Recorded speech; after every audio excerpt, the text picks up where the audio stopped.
Bonjour à tous et bienvenue dans un nouvel épisode.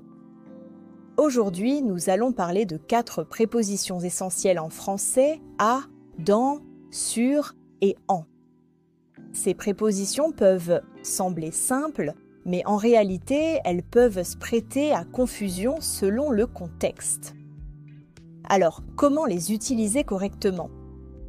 C'est ce que nous allons découvrir dans cet épisode. Oui, en effet, beaucoup d'apprenants trouvent ces prépositions un peu déroutantes parce qu'elles ont des usages assez spécifiques. Mais ne vous inquiétez pas, nous allons vous donner des exemples clairs et des astuces pour que vous puissiez les utiliser comme des experts. Commençons avec la préposition « à ». On utilise « à » dans de nombreux contextes, mais elle est surtout utilisée pour indiquer un lieu précis, une destination ou pour exprimer un but. Oui, par exemple, je vais à l'école ou je vais à Paris. Ici, « à » est utilisé pour montrer la destination ou le lieu où l'on se rend. C'est aussi utilisé pour dire où une personne se trouve, comme dans « je suis à la maison ». Exactement. En plus, on utilise aussi « à » avec certains verbes pour indiquer une direction ou une activité. Par exemple, je joue à la guitare ou il travaille à l'hôpital. On voit ici que la préposition « à » sert à introduire des lieux d'action ou des activités. Passons maintenant à « dans ».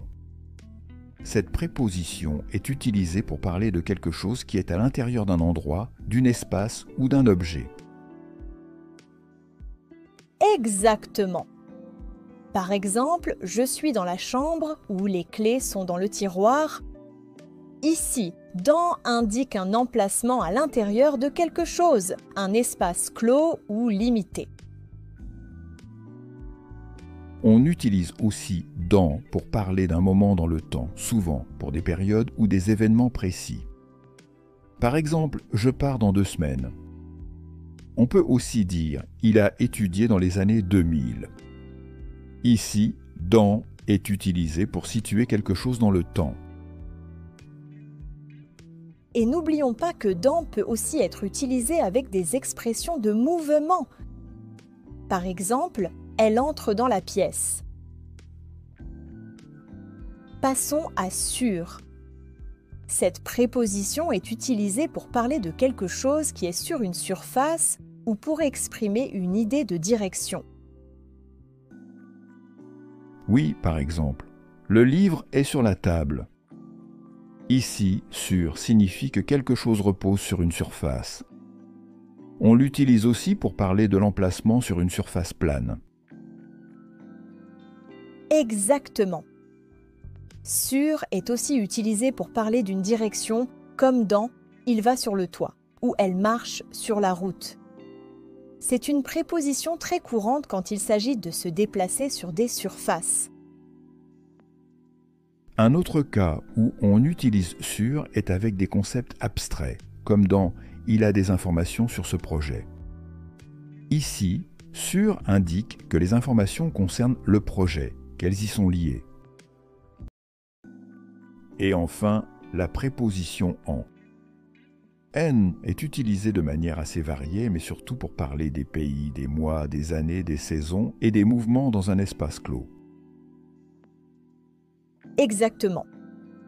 Par exemple, je vais en France ou elle habite en Espagne. Ici, « en » est utilisé pour parler des pays, notamment ceux qui sont féminins ou qui commencent tout genre par une voyelle. On utilise aussi « en » pour parler des mois, comme dans « je vais en janvier ». Et pour les saisons, nous partons en été. Une autre utilisation importante de « en » est dans les mouvements, notamment pour exprimer l'idée d'aller à l'intérieur d'un espace fermé ou défini. Par exemple, « je vais en ville » ou « elle entre en classe ».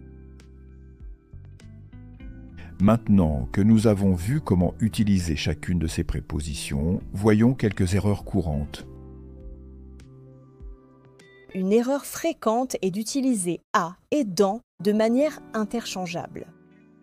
Par exemple, « je vais à la maison » est incorrect car on dit plutôt « je vais dans la maison » ou « je suis à la maison ».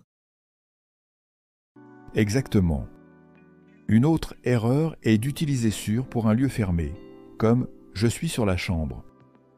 On dit plutôt « je suis dans la chambre ». Sur est réservé aux surfaces. Oui, et un autre piège avec « en ». On ne dit pas « je vais en Paris », mais « je vais à Paris ». « En » est utilisé pour les pays, mais pas pour les villes. Voilà, on a couvert les 4 prépositions à, dans, sur et en qui sont souvent confondues, mais qui ont des usages bien spécifiques. Le plus important, c'est de pratiquer et de vous habituer à leur usage dans différents contextes. Oui, plus vous les utiliserez, plus elles deviendront naturelles dans vos conversations. Merci d'avoir écouté cet épisode. Si vous avez des questions ou des exemples que vous aimeriez partager, n'hésitez pas à nous contacter. À très bientôt pour un nouvel épisode. Et n'oubliez pas de vous abonner pour ne rien manquer.